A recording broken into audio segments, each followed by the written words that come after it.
Et c'est parti pour le cast de la deuxième manche de ce BO3 de 6ème de finale de la team Azeri contre la team Clap Clap.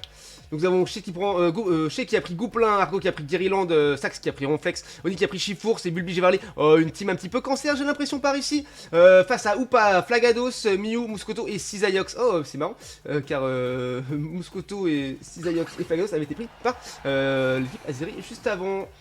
Nous allons voir tout de suite ce qui se passe.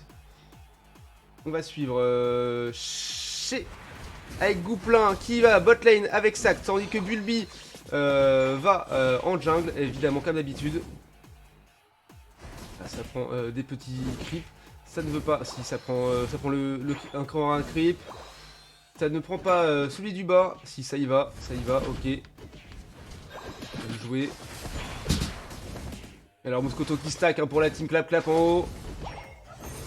Je pense que Chiffre... Ouh là là, ça fait très très mal. Le Mew qui fait très très mal avec son Flagados. Et Sax qui est obligé de se soigner. Attention, qui va avoir les creeps, les creeps. Et Mew qui a très très mal. Et c'est malheureusement Flagados qui a pris le creep de la team Azeri. Et du coup qui a pu évoluer. Et Mew qui tombe sur les coups de Sax et ce Ronflex magnifique. Et attention, allez, qui va avoir le creep? Allez, c'est encore Flagados qui a réussi à avoir le creep et Cisaiox, le jungler de la team Clap Clap qui a... Enfin, c'est pas Cisaiox, c'est un sécateur, excusez-moi. Il va rester en un sécateur a priori vu qu'il est jungler. Qui est descendu. Alors que se passe-t-il par ici où Bulbi est monté finalement pour aider. Apparemment, Guerryland est déjà tombé une fois. Les tiltons de 8,50. Par qui va-t-il être remporté ce petit fight? Et Oni qui n'arrive pas à évoluer avec son Chifours et qui est bien mis à mal. Mais Bulbi fait la différence avec son niveau 5. Quoique Muscoto a déjà son niveau 6 qui a déjà fait un kill et mis des points dans le T1. Une trentaine déjà face à 0 pour l'équipe d'en face.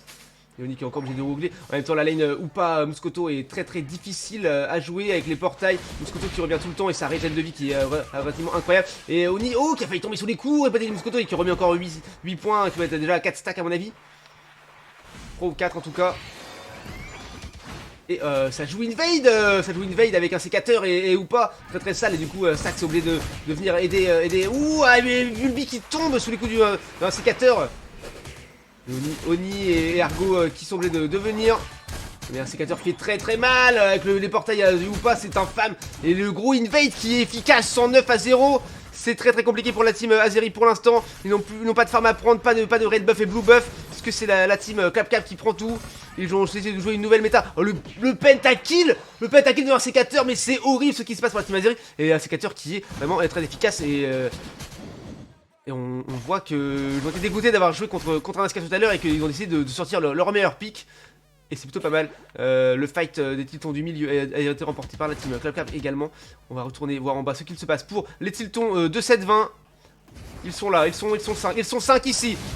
Ça va push méchamment. Ça engage très très fort. Et attention, le Flagos qui essaie de out. Et le portail du Upa qui va pouvoir ramener toute la team. Il va pouvoir ramener toute la team ici. Muscoto qui reste là-bas. Attention. Et le qui engage très très fort. Le Gouplin qui tombe. C'est que Guerryland. Et la team se fait des pop. Et Bulbi qui est obligé de reculer. Avec le lance-soleil bien placé. Mais qui ne touche pas finalement Bulbi qui a réussi à esquiver. Et le T1 qui tombe déjà malheureusement. Il y a bientôt 200 à 0. À peine 7 minutes de game passé. Les positions sont prises pour le golem. C'est engagé très très fort. Est-ce qu'il n'y aura personne pour pouvoir le contester? Tandis que Muscoto est seul en haut qui va pouvoir également le prendre. Voilà, on va essayer de voir Muscoto qui le joue tranquillement. Il n'est même pas inquiété, il a encore toute sa vie. Beaucoup trop de régène ce Muscoto. Donc voilà, Chifours a enfin réussi à évoluer. Et évidemment le golem a été joué et c'est parti. Il va être obligé de le défendre pendant que ça push bot lane. Évidemment très bon. Oh, déjà 29, il reste que 29 dans le T1 et le Upa qui remet un portail pour se revenir full vie. Et Bulbi qui tombe sous les coups du 1 sécateur, ainsi que Oni et Guerryland. Ah, tout le monde qui tombe, c'est une douleur extrême ce qu'il se passe là. Et le T2 bot lane qui est presque tombé, non, et pas tout à fait, il reste encore 8 points. Tandis que le Rigeli qui est rentré dedans, Muscoto qui a déjà mis 24 points. En plus du Rigeli qui reste déjà 56. Et ça arrive, ça engage fort, ça fait très mal. Et Sax qui arrive, esquive de zoner, oui, le sécateur, mais qui arrive à dash out. Et le Flagados qui prend très cher ainsi que Upa. Et ça essaie de jouer team d'engage fort. Oui, Chifours qui fait tomber. et qui se fait anti-air par Mouscoto. Et Oupa qui remet un portail pour qui le joue. Ils reviennent dans la mêlée et il essaie de jouer à sécateur. Bien sécateur qui fait tomber encore. Oh mais le triple kill à sécateur encore une fois. Et Shea qui est tout seul dans sa jungle et obligé de reculer qui tombe également. Et c'est très douloureux ce qui se passe pour la team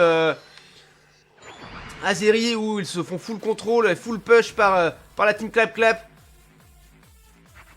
C'est compliqué, ils sont obligés d'aller au farm. Il y a beaucoup de niveaux d'écart, on peut voir ça tout de suite. Hein. Un sécateur niveau 12, 11 pour Mouscoto, 10 pour Mew et 9 pour Flagados et Oupa. Tandis que le Givrali, hein, qui est Bulby en jungle, n'est que niveau 9. Donc ils sont vraiment bien en retard à la marque et ça invade encore une fois. Mouscoto qui tombe sous les coups de Givrali et de Shifours. Ils prennent le red buff. Le red buff pour Shifours. Flagados qui recule, hein. Il faut pas qu'ils prennent trop la confiance et Shifours qui essaie d'engager, de jouer les fights, oui. Attention, et le Mew qui passe un soleil magnifique. Tandis que... Et Mew qui fait tomber Shifours à son laisse. Tandis que Flagados avait ult et finalement il tombe sous les coups répétés. Shifours et Givrali sont tombés. Et Gouplin qui se fait ult, oh, qui tombe encore. Et Guerrilland également. À combien est déjà à 18 kills, un sécateur, c'est beaucoup trop. C'est beaucoup trop à peine 4 minutes de la fin. Il a été d'une violence extrême. Ouzou très chaud. Le capitaine me semble-t-il. Et Oupa qui ult pour ramener tous les petits copains par ici. Dans la jungle adverse, dans la jungle de la team Azeri. Et Shifours qui arrive, il fait tomber les Oupa. Un sécateur qui essaie de s'en sortir. Et Shifours qui tombe sous les coups de Mew et de Flagados. Ronflex qui était Guerrilland dead et qui s'est fait un peu soin mais qui a réussi à ne pas tomber. Et il y a petite amnésie encore. Et le golem qui est déjà joué, un point Mouscoto. Et Mew qui a le last hit. Il a les Régiliki à prendre, il est en train de reprendre du farm. Toujours 0 points placé par la team Azeri. Face à 319 pour la team Clap Clap. Et ça joue le golem très fort. Hop, on regarde. Ça joue à une vitesse. Personne ne peut le contest, ils veulent push bot lane, est-ce que ça fonctionne? Et ou pas qui met un portail, puis un portail pour ramener les petits copains sur le teamfight violent. Attendez, hop. Alors on y est, oh et je sais qu'il y a ult mais un petit peu dans le vide, il y a une personne qui est dedans. Flagados qui est là, Shifours qui engage très fort. Encore un lance-soleil de Mew bien placé, mais la régène de Shifours avec Guerrilland empêche d'avoir des problèmes.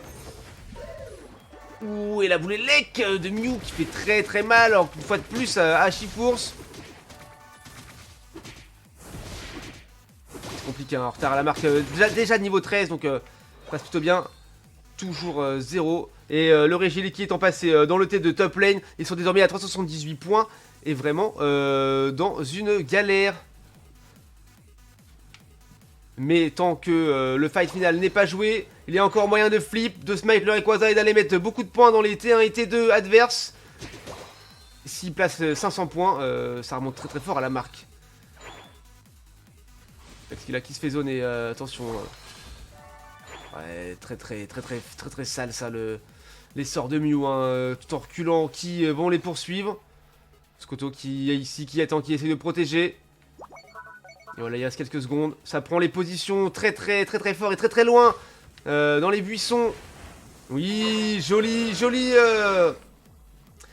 boule de feu de Gouplin. Une deuxième, mais ça ne touche personne cette fois-ci. Et le lance-soleil qui ne passe pas pour Mew.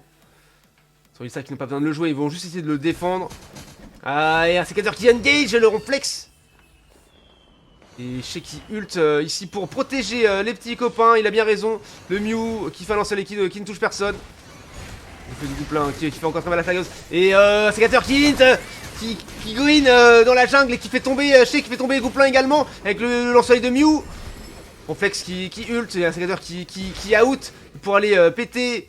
Non, il ne veut pas. Il s'est TP avec le Oupa, le portail de Oupa, de son ult. Il ne reste que Ronflex et Shea qui est déjà de retour. Mais le Rayquaza est déjà joué. Est-ce que Sax va pouvoir faire son plaquage et spike le Rayquaza? Non, il est déjà poursuivi. C'est compliqué.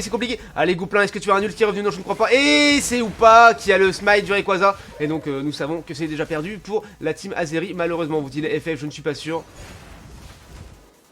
Mais effectivement, 378 à 0 plus les éventuels 400-500 points qu'ils vont mettre.